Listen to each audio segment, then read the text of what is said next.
राधे राधे मित्रों, अब द्वितीय अध्याय की आगे की पंक्तियाँ। दूसरे दिन उन्होंने हाथ जोड़कर पंडित जी से भोजन के लिए निवेदन किया तो वे बिगड़ पड़े।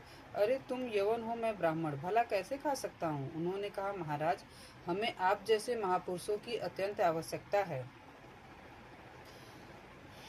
क्षमा करें। पंडित जी को छोड़ दिया गया। पंडित जी अपने गांव आए, देखा लोग कुएं का प्रयोग पूर्ववत कर रहे हैं। वे अनशन करने लगे। लोगों ने पूछा, ऐसा क्यों।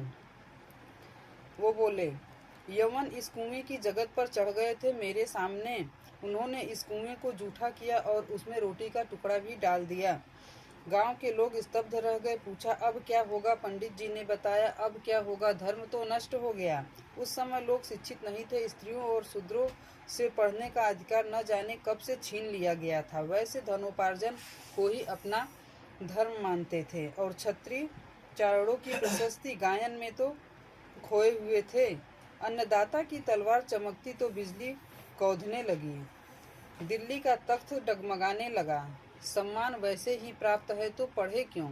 धर्म से उन्हें क्या लेना देना। धर्म केवल ब्राह्मणों की वस्तु बनकर रह गया था। वे ही धर्मसूत्र के रचयिता, वे ही उसके व्याख्याकार और वही उसके झूठ सच के निर्णायक थे। जबकि प्राचीन काल में स्त्रियों, शूद्रों, वैश्यों, क्षत्रियों और ब्राह्मणों को सबको वेद पढ़ने का अधिकार था। प्रत्येक वर्ग के ऋषियों ने वैदिक मंत्रों की रचना की है, शास्त्रास्त्र निर्णय में भाग लिया है। प्राचीन राजाओं ने धर्म के नाम पर आडंबर फैलाने वालों को दंड दिया।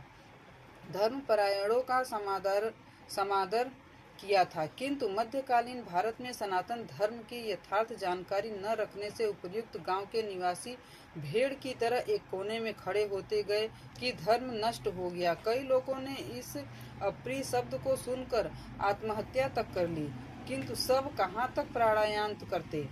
अटूट श्रद्धा के पश्चात भी विवश होकर अन्य हल खोजना पड़ा। आज भी वे बांस गाड़कर, मूसल रखकर हिंदुओं की तरह विवाह करते हैं। बाद में एक मौलवी निकाह पढ़ाकर चला जाता है। सब के सब शुद्ध हिंदू हैं, सब के सब मुसलमान बन गए।